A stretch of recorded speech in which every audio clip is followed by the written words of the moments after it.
చేతులు కాలాక పార్టీ ఓటమి తర్వాత తప్పులను అంగీకరిస్తున్న కేటీఆర్ ఆకులు పట్టుకున్నట్టు మాటల ఫ్రస్ట్రేషన్ తోనే వివాదాస్పద కామెంట్స్, ఆ తర్వాత సరిదిద్దుకునేలా వ్యాఖ్యలు, మాటల విషయంలో మారుతున్న తీరు, కార్యకర్తలతో ఓపెన్ అవుతున్న బీఆర్ఎస్ వర్కింగ్ ప్రెసిడెంట్, మిస్టేక్స్ చేశామంటూ ఒక్కొక్కటిగా అంగీకారం, ఆలస్యంగా కనువిప్పు అంటూ పలువురు అభిప్రాయం.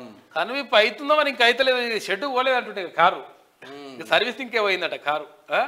పార్టీ ఓటమికి బాధ్యుడు నేనే, కార్యకర్తలను పట్టించుకోలేకపోయాను, దళిత బంధు రైతు బంధు దెబ్బ కొట్టాయి, బీజేపీకి బీఆర్ఎస్ బి టీం అయితే కవితపై కేసు పెట్టేది కాదు కదా, అయితే మరి ఎందుకు లోపల వేయలేదు కాదు కదా చెప్పలేదండి అన్న. ఏ కారు సర్వీసింగ్ కు వెళ్ళింది అని చెప్పేసి కేటీఆర్ అంటా ఉన్నాడు. ఇక్కడ బిఫోర్ ఏమన్నారు ఆఫ్టర్ ఏమన్నారు ఒకసారి చూసే ప్రయత్నం చేద్దాం. బిఫోర్ పార్టీల తేడా పక్షపాతం లేకుండా సాగు భూమి ఉన్న రైతులందరికీ రైతు బంధు అందిస్తున్న ఏకైక రాష్ట్రం తెలంగాణ అని చెప్పిండు. ఏం చెప్పిండు? భూస్వాములకు రైతు బంధు ఇవ్వడం వల్లే ఎన్నికల్లో బీఆర్ఎస్ కు ప్రతికూల ఫలితాలని చెప్పేసి ఒకటే నోరు. మళ్ళా రెండోది, చేసిన అభివృద్ధి సంక్షేమంతోనే బీఆర్ఎస్ మరోసారి గెలుస్తుంది, ఎవరికి టికెట్ ఇచ్చినా విజయం ఖాయమని అప్పుడు అన్నారు. కుక్క పిల్లలు పెట్టినా గెలుస్తారు అన్నాడు. సిట్టింగ్లను మారిస్తే గెలిచే వాళ్ళం, లోక్సభ ఎన్నికల్లో జాగ్రత్త పడతామని చెప్పేసి మళ్ళీ ఇప్పుడు పగుళ్లకు స్లాబులకు మధ్య తేడా తెలియని జాతీయ పప్పు రాహుల్ గాంధీ అని అప్పుడు అన్నాడు. పెద్ద పెద్ద కన్స్ట్రక్షన్లో జరిగినప్పుడు చిన్న చిన్న పొరపాట్లు సహజమే, 100% జరిగిందని చెప్పేసి మళ్ళీ అన్నాడు.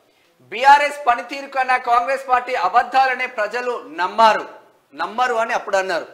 ప్రజలను తప్పుపట్టడం సరైంది కాదు, తెలంగాణ ఉద్యమకాలం మొదలు గడిచిన 2 అసెంబ్లీ ఎన్నికల్లో మనకు జనం బ్రహ్మరథం పట్టినరు, మన పని చేసిరంటే మనమే తప్పు చేసామని ఒప్పుకున్నారు.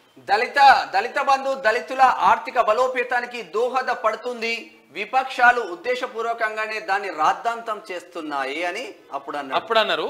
దళిత బంధు కొంతమందికే ఇవ్వడం, ఎమ్మెల్యేల చేతివాటం వల్ల చాలా మందికి వ్యతిరేకంగా మారిన ఓట్లు, కాబట్టి 30% కమిషన్ తీసుకుని అన్నాడు కదా.